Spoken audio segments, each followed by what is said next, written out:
In this video, I'm going to show you how you could build a $23 Numot the Devastator Commander deck. Let's get started. Quick shout out to Pokeblock Trainer Z. A while back they asked for a $20 Numot the Devastator deck.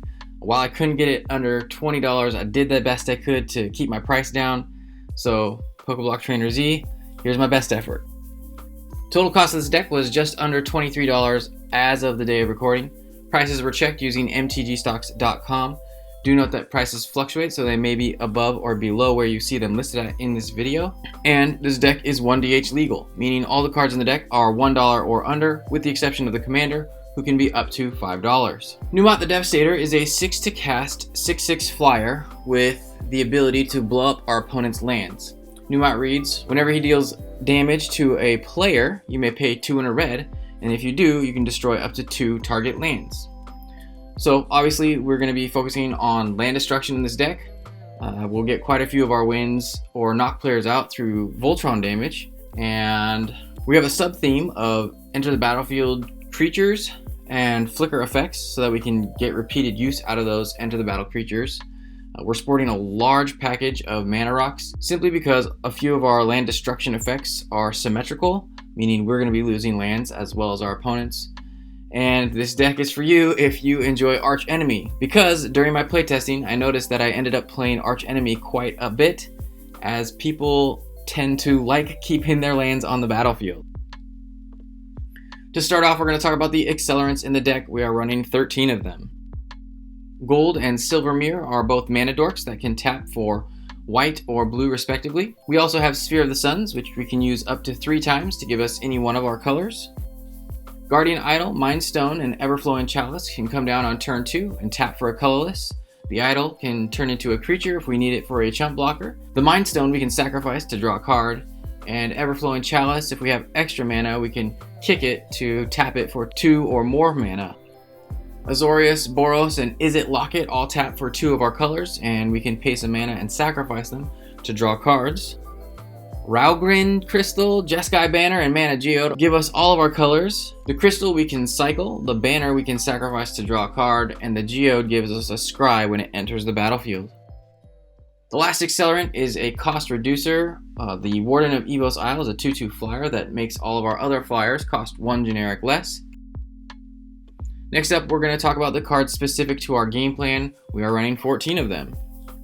So Numot is a big part of our game plan. Ideally, we're playing Numot on turn 4 or 5, and then the following turn we're casting either one of these 2 spells, Wildfire or Destructive Force, each of which can wipe the board of most small to mid-sized creatures, and also forces our opponents to sacrifice either 4 or 5 of their lands. If we're able to put Numot out and then cast this the following turn, oftentimes we're able to just control the board from there, swinging in on our opponents and keeping them at 0 lands for the rest of the game. Not a lot of fun for them. You may have your opponents just simply scoop if you hit this play pattern. To help us get there, we have some mid-sized creatures that can help protect us. Did notice a lot of players were just come at me and be attacking me with their small to mid-sized creatures in the mid to early game, so it was important for me to be able to protect my life total. So we had the Ember Swallower, Shivan Wumpus, and the Demanding Dragon.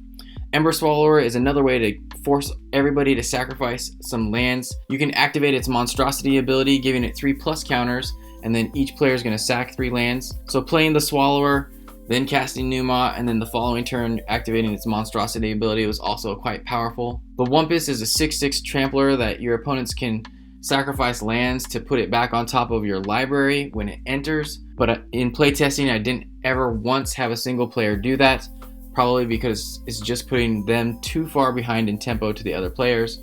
And the Demanding Dragon is a 5/5 flyer that is usually going to be dealing 5 damage to one of your opponents when it enters. For some more creatures that help protect our life total, we have the High Sentinels of Erishin, Curator of Mysteries, and the Wall of Frost. Sentinels comes with a mana sink that we can use to put plus counters on our own creatures. If we're ever discarding cards, we have an opponent who's playing a Wheels type deck, we get a lot of extra scries out of the Curator. And the Wall of Frost is a 0/7 defender that can block most grounded creatures and keeps that creature tapped down for an extra turn as it pseudo freezes them. Once we get Numot out, it's really important that we're able to protect him. So we have the Mirror Shield and Cloud of Dominus to give Numot Hexproof or Shroud. Cloud of Dominus also notably gives haste, so if you cast this on Numot, you're able to attack with an 8/8 the turn that it enters. And then we have the Hyena Umbra, mostly because it gives totem armor, allowing us to keep him on the battlefield if he ever does get destroyed. It also gives Numot +1/+1 in first strike, so instead of having a 4-turn clock, makes our opponents have a 3-turn clock if we're looking at commander damage. For other ways to protect Numot, we have Spirit Bonds, which we can pay extra mana into to create spirits, and then we can sacrifice those spirits to give creatures indestructible, as well as Ephemerate, which we're going to use if Numot's ever under some targeted kind of removal. We can just blink him. Ephemerate also comes with Rebound, so since we're running that package of Enter the Battlefield triggers, a lot of times at the beginning of our upkeep, we're able to rebound Ephemerate and get some extra value off of one of those creatures. Next up, we're going to talk about how we're going to interfere with our opponent's game plan. We have 18 cards intended to do that. Disenchant, Invoke the Divine, and Dwergar Hedgemage help us to destroy artifacts and enchantments. Invoke the Divine gains us 4 life when we do so, and the Hedgemage is conditional on the fact that we need to have 2 mountains to destroy an artifact, and we need to have 2 plains to destroy an enchantment. We are running a fairly large number of plains in this deck, so it was pretty easy to hit enchantments with the Hedgemage. I did have a couple times in playtesting when I wasn't able to also get a mountain when I cast it. So if you're ever fetching up lands, try to keep the Hedgemage in mind, trying to hit that threshold of 2 of each, or targeting mountains or plains, depending on what you need to remove. For more artifact and enchantment removal, we have Forsake the Worldly and True Love's Kiss, which exile artifacts and enchantments. We can cycle the first one if we don't need it, and True Love's Kiss draws us a card when we cast it. And then probably our most diverse targeted removal in Aftershock, which can destroy an artifact, creature, or land. We do, however, lose 3 damage when we cast the Aftershock. For more creature removal, we have Oust, Crib Swap, and Exclude. Oust is a tempo play as it puts that creature second from the top, but if you're playing the Oust, getting rid of a really high CMC creature, and then destroying your opponent's lands, they won't be able to cast that creature when they draw into it. Crib Swap can exile anything, leaving our opponent with a 1/1 Shapeshifter, and Exclude counters a creature and draws us a card. Fairgrounds Warden, Banisher Priest, and Fiend Hunter all exile a creature when they enter, and then that creature stays exiled until our own creature, the Warden, Priest, or Hunter, get removed. These make for great removal on our opponent's commanders, as a lot of times they're just going to send that commander back to the command zone and end up paying that commander tax. Valorous Stance and Pillar of Light can get rid of a creature with toughness 4 or more. The Stance also has the ability to give one of our own creatures indestructible, so you may use this to protect Numot. And Reprisal can destroy a creature with power 4 or greater. That creature can't be regenerated. Skywhaler's Shot is similar, except the threshold is only 3 power or greater, and it also gives us a scry, where Flametongue Kavu can deal 4 damage to a creature, and also leaves us with a 4/2 body. To help us control the board if things get out of hand, we have Time Wipe, which can bounce a creature to our hand and destroy all the creatures on the battlefield. Next up, we're going to talk about the cards that provide consistency to this deck. We are running 14 of them. Archaeomancer, Mnemonic Wall, and Salvager of Secrets all return an instant or sorcery from our graveyard back to our hand when they enter. Izzet Chronarch does the same. Warden of the Eye is significantly better in that it's a bigger body, and it can also get artifacts and enchantments from our graveyard back to our hand, in addition to instants and sorceries. And then we have the Hoarding Dragon, a 4/4 flyer for 5 that allows us to search our library for an artifact, exile that artifact, and then when Hoarding Dragon dies, we can put that exiled artifact into our hand. I was usually fetching out the Mirror Shield, hoping to be able to protect Numot, but you can also get artifacts that can ramp you or help you get into some extra cards. For ways that we're going to flicker those creatures, we have the Mist Meta Witch as well as the Angel of Condemnation, which allows us to pay mana and exile those creatures for the turn. They come back at the end of turn, and then we get those ETBs again. You can also use these to protect Numot from removal.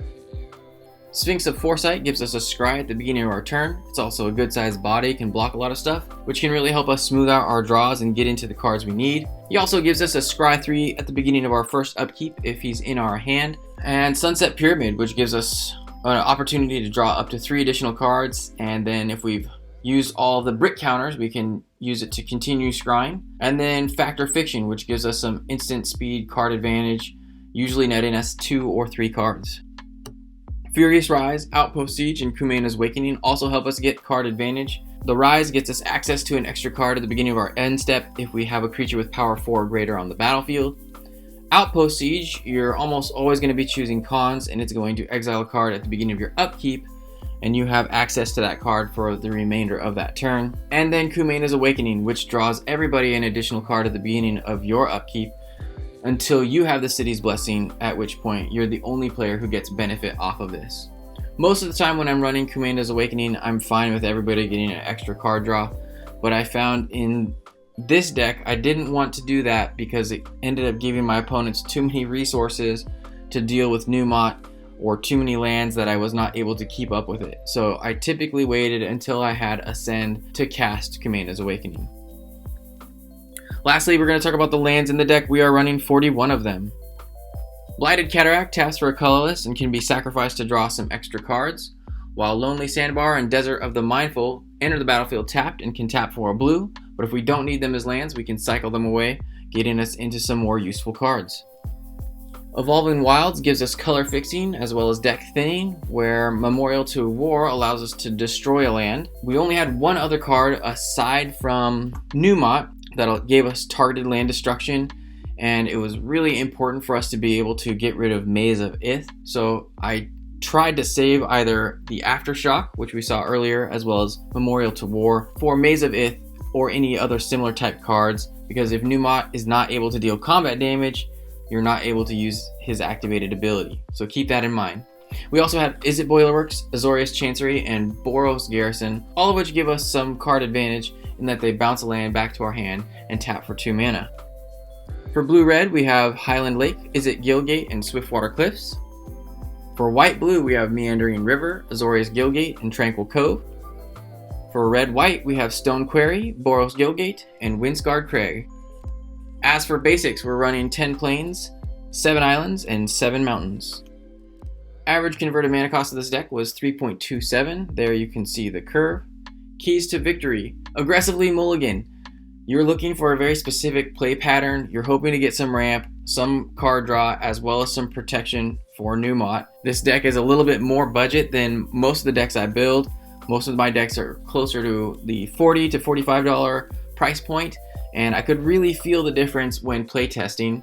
I think maybe part of it too is that I felt like my opponents were really hating me out more often than not. Make sure you're getting into a good hand before you get into this game. There were quite a few games in playtesting where I mulliganed down to 5 cards and kept at 5 to play from there. So just keep that in mind. The way that you're pressuring opponents.